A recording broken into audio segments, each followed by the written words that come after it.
રાજકોટમાં મોડી રાત્રે મનપાએ મેગા ઓપરેશન હાથ ધરી 13 મંદિરો તોડી પાડ્યા હતા. જો કે મૌડી રોડ પર હનુમાનજીનું મંદિર તોડવા જતા સ્થાનિકોએ રામધૂન બોલાવી ઉગ્ર વિરોધ કર્યો હતો.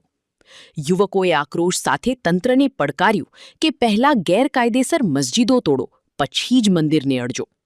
ભારે રકઝક બાદ સ્થાનિકોએ મંદિરની સાઇઝ નાની કરવાની બાંહેધરી આપતા તંત્રએ માત્ર ઓટો તોડી સંતોષ માન્યો હતો. આ કાર્યવાહી અંગે મીડિયાએ સવાલ પૂછતા જ ટાઉન પ્લાનિંગ ઓફિસર કોઈ પણ જવાબ આપ્યા વગર ઊભી પૂંછડીએ ભાગ્યા હતા. તોડવામાં નથી આવ્યા, ગેરકાયદેસર રોડ ઉપર જાહેર સ્થળે હતા, એને દૂર કરવા. ઇસ્યુમાં કઈ નથી.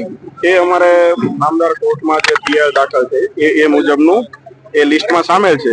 જે જાહેર રોડ ઉપરનું, ટીપી રોડ ઉપરનું ગેરકાયદેસર કહેવાય. એટલે એના બાબતે તમામ લીગલી પ્રોસિજર પૂર્ણ કરીને હાલ અમે દૂર કરવાની કાર્યવાહી ચાલુમાં છે. નહીં ઓલરેડી 2004માં સર્વે પૂર્ણ થઈ ગયો છે અને જે તે સમયે કોર્ટમાં લિસ્ટ સામેલ છે. હવે એ લિસ્ટ મુજબની આ કાર્યવાહી ચાલુ. તમામ ધાર્મિક સ્થળો, તમામ જે ગેરકાયદેસર જાહેર રોડ ઉપરના ઓલરેડી એ જાહેર જ છે, ઓલરેડી કોર્ટમાં સબમિટેડ છે. આજના દિવસે અંદાજિત પીઆરઓ મારફત જાણ કરી, તમામ જાણ છે પીઆરઓ મારફત જાણ. ઓલરેડી જે ધાર્મિક સ્થળો છે ગેરકાયદેસર, અમારા માટે મસ્જિદ સમાન છે, મંદિર સમાન છે. તમામ જે ગેરકાયદેસર ધાર્મિક દબાણ છે, જે પણ કોઈ પણ આવી શકે. બિલકુલ નહીં. અગાઉ પણ કાર્યવાહી ચાલુમાં હતી. ગેરકાયદેસર ધાર્મિક દબાણની આપણે ચર્ચા. તમામ જે પણ એની લીગલી ફોર્માલિટી હશે, લીગલી ફોર્માલિટી પૂર્ણ કરીને તમામ કાર્યવાહી ઓલરેડી અગાઉ ઘણી બધી નોટિસ આપી ચૂક્યા છે. હાલ કાર્યવાહી ચાલુ. આજે નોટિસ આપીને અમે કાર્યવાહી નથી કરતા, એને સમય મર્યાદા આપતા હોઈએ છીએ. ત્યારબાદ કાર્યવાહી ચાલુ.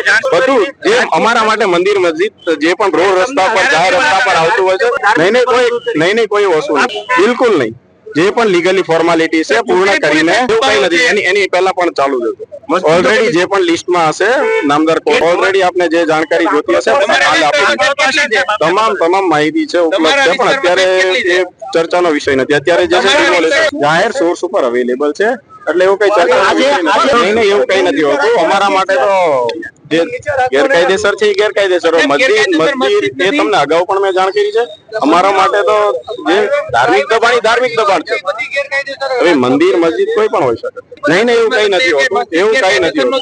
ઓલરેડી સાહેબ અમે એક રૈયા રોડ ઉપર અગાઉ પણ કરી ચૂક્યા છીએ અને ઘણા સમય પહેલા આપ બી સ્વીકારો છો. એટલે જે પણ લાઈનમાં હશે, જે પણ લિસ્ટમાં નડતરરૂપ વધારે નડતરરૂપ હશે એને પહેલા લેશે. અમારે રિપોર્ટિંગ ડીપીઓ સાહેબ ને નાયબ કમિશનર